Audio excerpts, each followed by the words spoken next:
Hi, today I'm going to be teaching you how to solder to a LiPo. Now before we begin, I need to make something abundantly clear. This can be dangerous if not done right.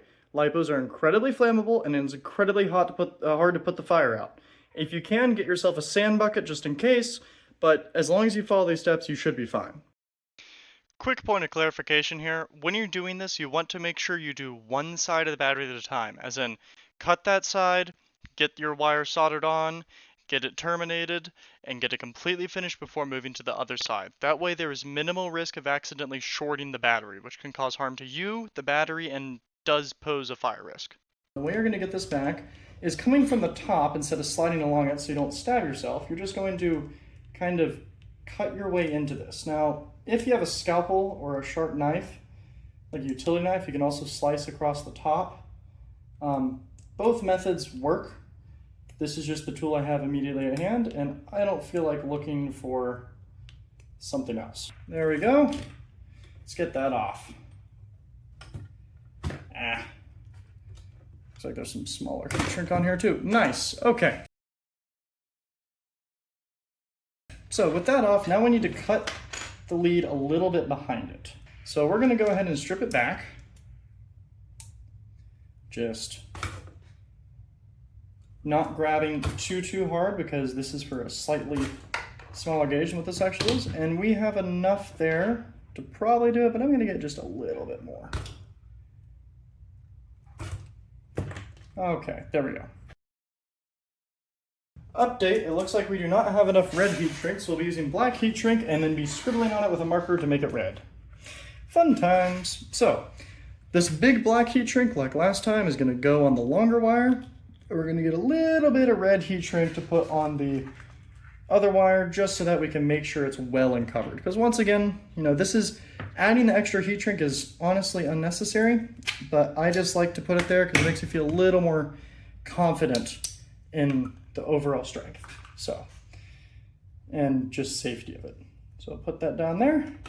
We got this up.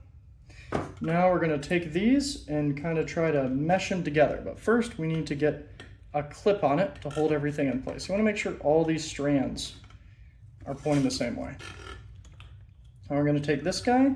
The goal is just kind of shove it down in there. Spread these out a little bit. The ends of that copper. And just, there we go.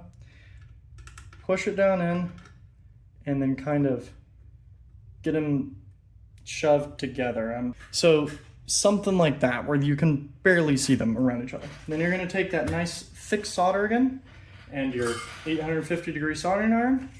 Quick note about that soldering iron temperature. The reason I've got it so high is if you have a hotter soldering iron, you'll be putting more heat in, but also you can localize that heat more because you need to get the solder to the point where it'll melt, and more importantly, the metal around it to the point where it's hot enough for the solder to melt on contact.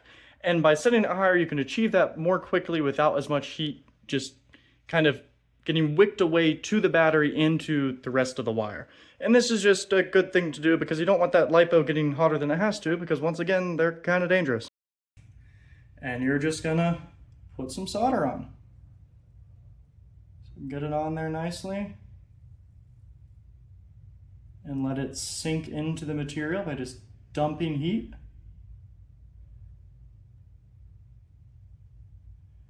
Sure you get it to grab the copper too. Here we go, now it's sinking in and spreading. And now we have that initial mechanical connection. So now it'll stay together. So we take these off and we flip it around. Now we're gonna come to this side and just do the same thing.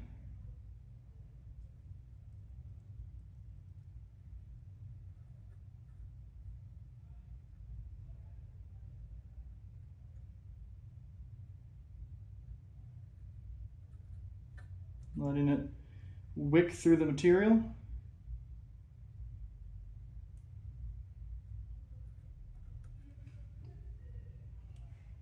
Oops, touched the heat shrinks on there. I'm going to try to get some solder on the back side too, because I don't like how much the kind of feathery stuff is fanning out around this, because that's just going to make this ended up being a massive glob. So now what I'm going to do is just kind of inspect. So it's on there, but this side could use some more solder for sure, right here. So let's see if we can't fix that.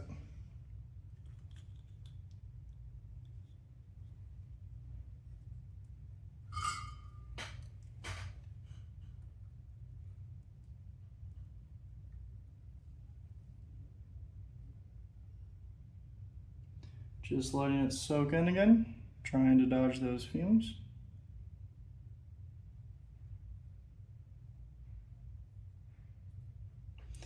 And that's pretty decent. So you can see that it's kind of forming there's a larger circle around the inner circle. And there's not too much you can do to get away with that unless you like to avoid that ending, unless you have like two of the exact same wire, but this is just what was on this battery. But if I take these off, little yank test, seems to be good. There's a good bit of solder on there. I don't think it's gonna come apart, so I'm gonna take this heat shrink and slide it over. Pretty tight fit. And just hit that with the heat gun again.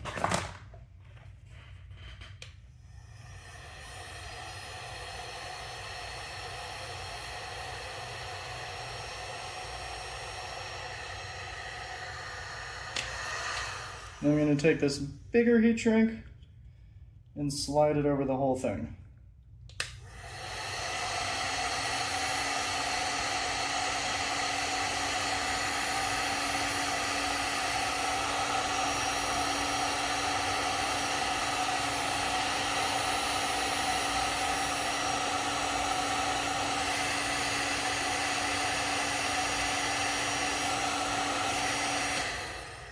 Okay. The soldering part is done. Now I just need to denote that this is power because, you know, it got black heat shrink put on it, even though it's the power. And we need to put some epoxy on both sides to seal it from water. All right, I got some red scribbled on that thing, and I'm just gonna mix some epoxy up on this sticky note. So I'm gonna find something to push these guys in because I don't know where the actual pusher is. Just gonna use some wire strippers. Get that on there, should hopefully be enough. Stir it up real nice.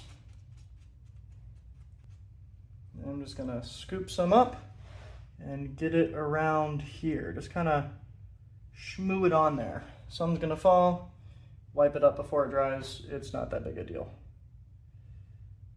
There we go. Now we need some on the other side. Just shmoo. This is once again just to keep water out of here, prevent corrosion or, you know, just bad stuff. Whenever water gets in electronics, it just usually doesn't go too well. All right, so I just need to let that dry and get this cleaned up. Thanks for watching, hope you learned something.